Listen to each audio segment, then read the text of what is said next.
Abba Father, we are in Galatians chapter 3, and we are today starting in verse 15.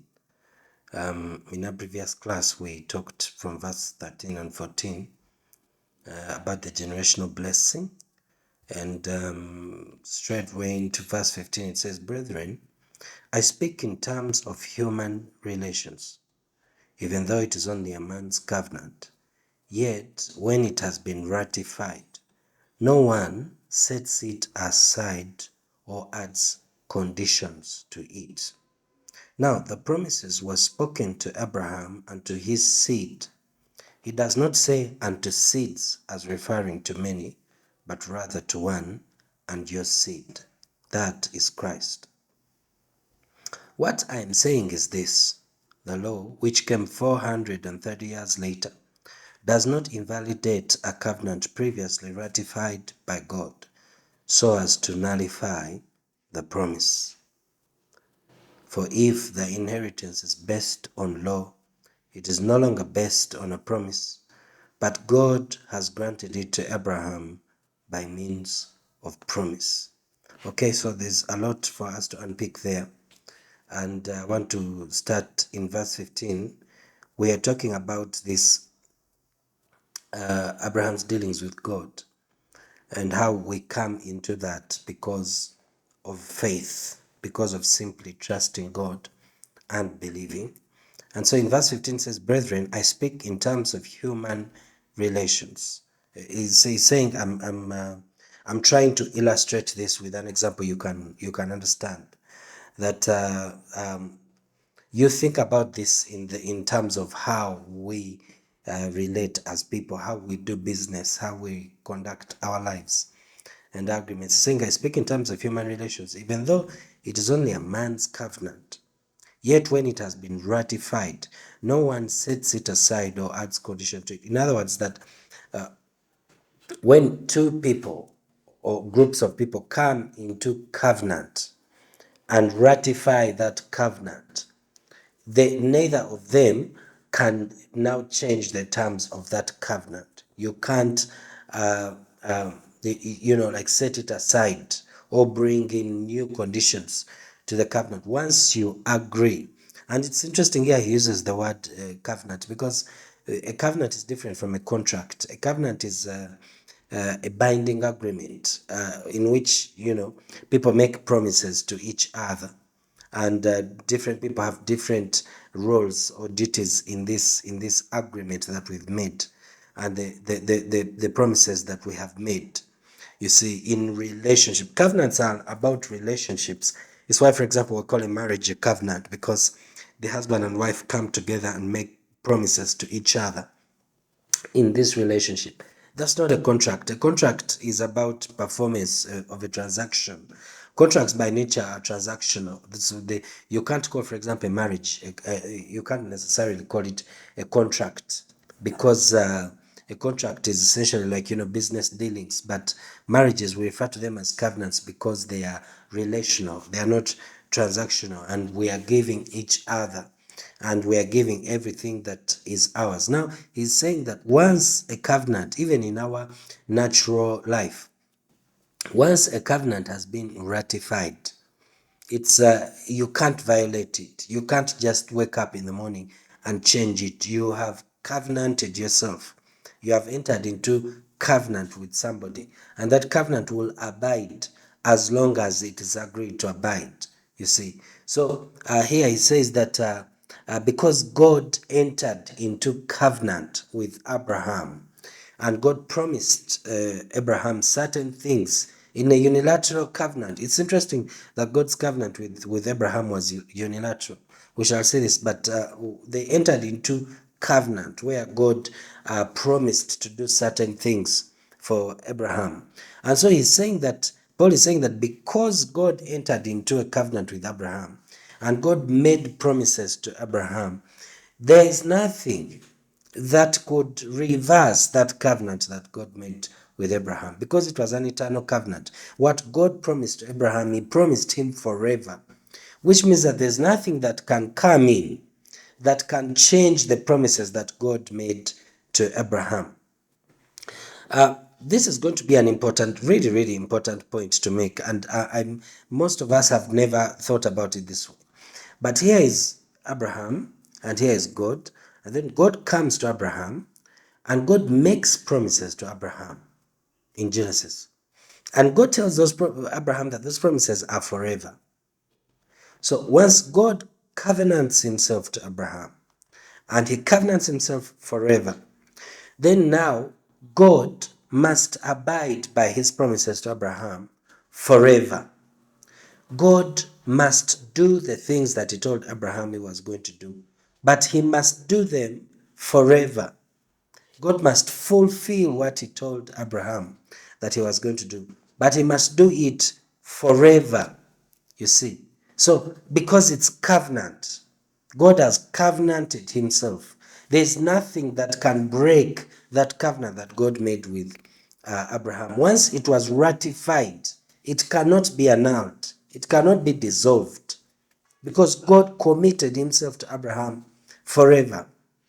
Now, you look at verse 16, it says, now the promises were spoken to Abraham and to his seed. Yeah, that's the covenant when God was making promises. He does not say unto seeds as referring to many. God was not promising Abraham and all of Israel. He was promising Abraham and his seed, singular, as referring to many, but rather to one, and to your seed. And that seed that God was promising, everything that he was promising Abraham, was Christ. That the real seed that inherited the promises that God made to Abraham was Christ. Yes, of course, Isaac inherited in the natural. Of course, Jacob inherited in the natural. Of course, Israel, the 12 tribes, inherited in the natural. But the reality of the fulfillment of all these promises was only brought forth fully in Christ. These promises that God made to Abraham in covenant, that is in Genesis, we read about this God beginning to promise Abraham. There were many. Let me give you some here in Genesis chapter 12, in verse 2. God promises that he will make Abraham a great nation. He repeated that in Genesis 18:18. And then he promised him that he would make him a father of many nations. That's Genesis chapter 17, verse 4 to 7. He promised him that Abraham's descendants would be as numerous as the dust of the earth, as the sand on the seashore. That's Genesis 13:16. And then he told him that his children would be as many as the stars in the sky. That's Genesis 15:5. And he promised him that through him, through Abraham, and through his seed, Christ, all nations would be blessed. All the nations of the earth would be blessed. Genesis 22:18. God also promised Abraham that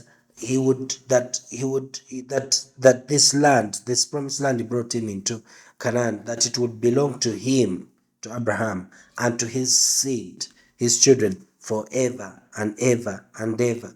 That's in Genesis 13 when he leads him into the promised land. Tells him this will be yours forever, you and your seed. Now, why is this vital? Because you see, when God makes these promises to Abraham, these promises are irrevocable. They cannot be nullified. From the day that God promised them up to this day, they are still valid. They are still active. Why is that important? Because now look at this next verse. It will connect it properly. Verse 17, it says, what I'm saying is this: the law, which came 430 years later, does not invalidate a covenant previously ratified by God so as to nullify the promise. That is so powerful. God comes to Abraham and promises Abraham all of these wonderful things that he was going to do, and how he was going to produce a seed. And this seed would change the world. This seed would be a blessing to the world. This seed would literally save the world. And this seed that he's talking about is Christ. Okay? So, after this, 100 years, that covenant is still valid. 200 years, it's valid. 300 years, 400 years, it's still valid.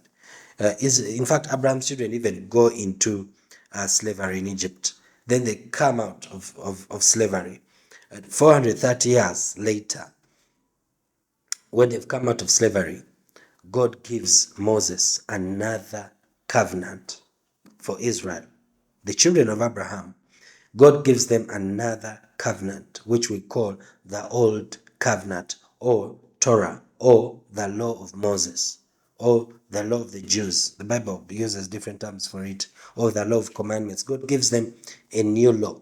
This new law has commandments that they must obey. It has punishments. It has ceremonial observances and ordinances that they must do. It has all kinds of things, feast days, how they should eat, how should they cook, how they should dress, how they should behave. He gives them all sorts of laws.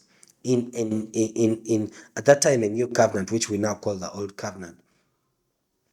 And once it comes into force and it starts working, what Paul is saying here is that when the law came, the covenant that God had made with Abraham did not die. It did not cease operation. It did not stop operating. Why? Because it was an eternal covenant. You see. So when the law came, as at that time the old covenant or the new covenant for them, when the law came and they had to obey and do all of this stuff, they it's like let me put it another way. It's like they have two covenants in operation. They have the covenant of grace, which is a unilateral covenant. What does that mean? Unilateral means that it is one party that has entered into this agreement and is that enforcing it personally. So when God is making the covenant with cutting the covenant with Abraham, what does God do? God takes Abraham and puts him to sleep. That's in Genesis 15:12. God puts Abraham to sleep and God cuts a covenant with him. And God promises to do all of this stuff. And God walks through the blood of the fowls and the animals, sealing the covenant with blood. Abraham is sleeping. God put him in a deep sleep. And then God ratifies the covenant. By the time Abraham wakes up from that deep slumber in Genesis 15, he goes to bed, he goes to sleep in deep slumber, not in covenant. He wakes up in covenant with God. Abraham is put to sleep. Then God promises all of these things. He says these things to a sleeping man, of course, who is hearing him on the inside in the spirit. But Abraham is essentially, his body is dead, asleep. And God comes and God makes promises and God makes promises and God makes promises. Read Genesis 15, he makes promises to Abraham.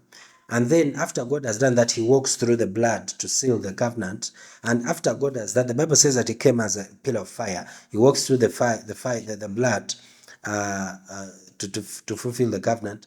And then when Abraham wakes up, he has just entered covenant with God.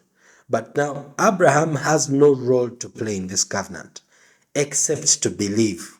It's a unilateral covenant. God himself has promised to do all of this stuff for Abraham.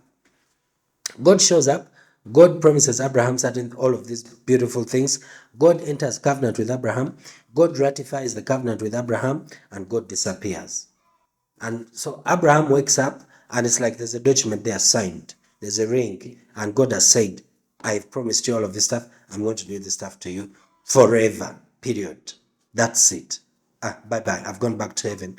God signs a covenant with Abraham and leaves. But it's unilateral. Abraham has nothing to do with it. They did not negotiate. They did not come to an agreement. They did not exchange promises. Only God came and promised what he promised and then left. That's important. Now, when Moses comes and God is cutting a new covenant now with Moses on behalf of Israel, after he sends Moses down to come and tell Israel what God has said in Exodus. And as Moses speaks what God has said in Exodus 19, the Israelites are saying, yes, we will do whatever the Lord has said. They are entering into agreement. They're exchanging promises. They are entering covenant. But the difference now is that this is a bilateral covenant. It's not unilateral. It's not just God enforcing what he has said. It's bilateral, which means that Israel has a part to play because they made promises. Their promise was to obey everything God has said in the commandments. And God promised to bless them if they did that and to curse them if they did it. And they accepted that. They said, whatsoever the Lord has said, we will do. That's what they said in Exodus. So this is the difference. In one covenant with Abraham, it is unilateral. It is by grace. Abraham's only duty is to believe. That's why we call him the father of faith. All he does is say, okay, be it unto me as you've said. I believe. That's all. For Israel, the second covenant, or which we would call the law of Moses, they have to obey. They have to do things. They have to fulfill the law, fulfill the commandments, observe the ceremonial days, observe the ceremonial washings and eating and cooking and all of this stuff in order for them to be accepted. If they don't, they enter the curse. They are cursed immediately if they don't. So these are the two covenants. Now, what Paul is saying here is that when God brought the law of Moses, he did not nullify the promises that he made to Abraham. He did not stop that covenant. That covenant stayed valid. The covenant of grace stayed valid. For who? For all those who would enter into it by believing. The Israel entered in by law, by obeying, and so they stayed in this covenant of Moses of punishment. But whoever entered by faith went into the covenant of grace, the second, the first covenant before the law comes. So here he says, let's read that again and then we connect it with the next verse. It says, what I'm saying is this: the law which came 430 years later, that's the covenant of Moses, does not invalidate a covenant previously ratified by God. That's the covenant of Abraham, so as to nullify the promise, because God promised that the promise would come by faith, by simply believing. So that is not nullified. If you are wise, then you would know, okay, so the law has come for a purpose, but God still wants to bring the promise by faith. Let me stay in faith. Verse 18, for if the inheritance is based on law, it is no longer based on a promise. But God has granted it to Abraham by means of promise. What inheritance? Christ. Christ is the inheritance, the inheriting of the whole world.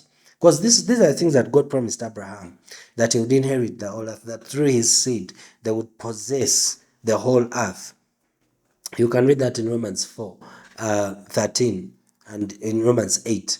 So and it's the same promise that God made to Adam when he told him that have dominion, fulfill, rather fill the earth, subdue it, have dominion, be in charge. And then in Psalm 115, in verse 16 says, the earth is the heavens are the Lord's, but the earth he has given to the sons of men. So we see here that God makes these promises to Abraham by faith. He makes these promises to Abraham and tells him, I'll do this to you, I'll do this to you, I'll do this to you, I'll fulfill this to you, I will bring this to you. And Abraham's part is simply to believe what God has told him. He doesn't have to do a single thing. He just needs to believe. So when the law comes, the law does not nullify that. The law comes and stands aside on its own. But all of Israel goes under the law and they forget about the promises that God has made or had made to Abraham and to his seed. Verse 19, why then did the law come?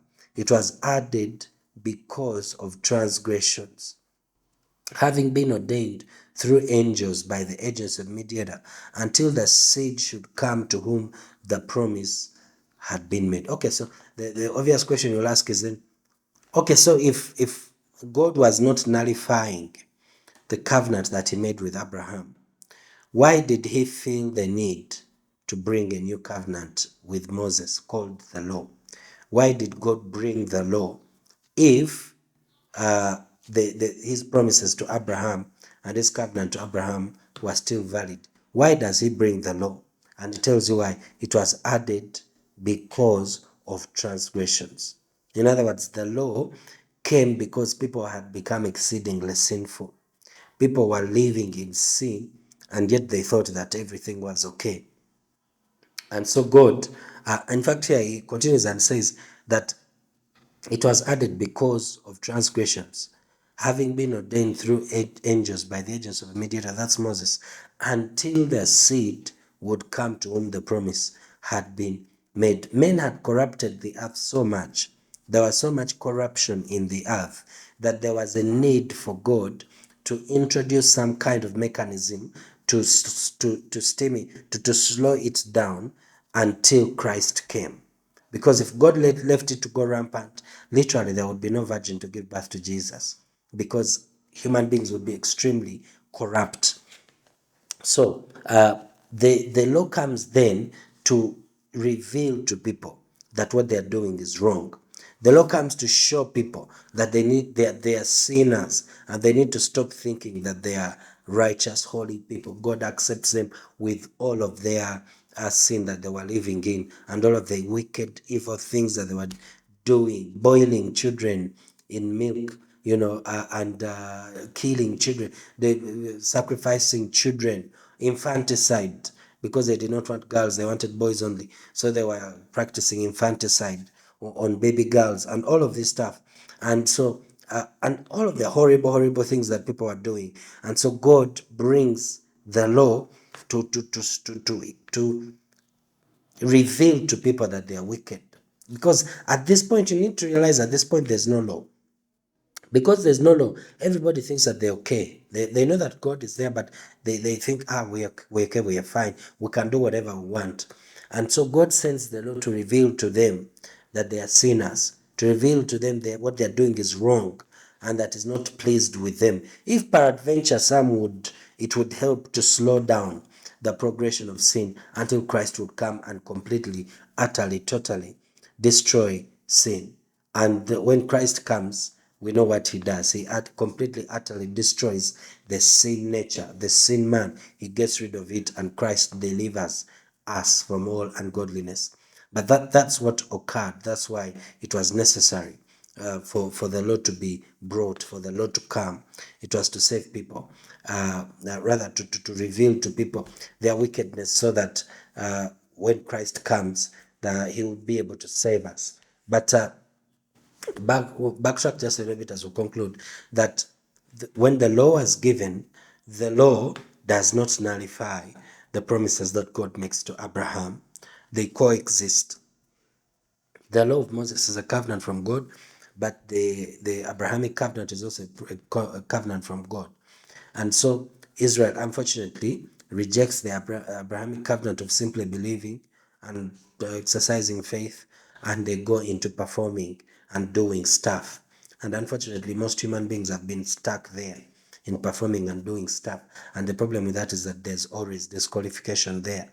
There's no future in performing and doing stuff. There's no liberty, there's no freedom, there's no relief in performing and doing stuff. We must all come back into this grace where we are free. Glory be to God. So we shall continue discussing in Galatians 3. I am done for today. You are blessed with all blessings. Kari Shalom.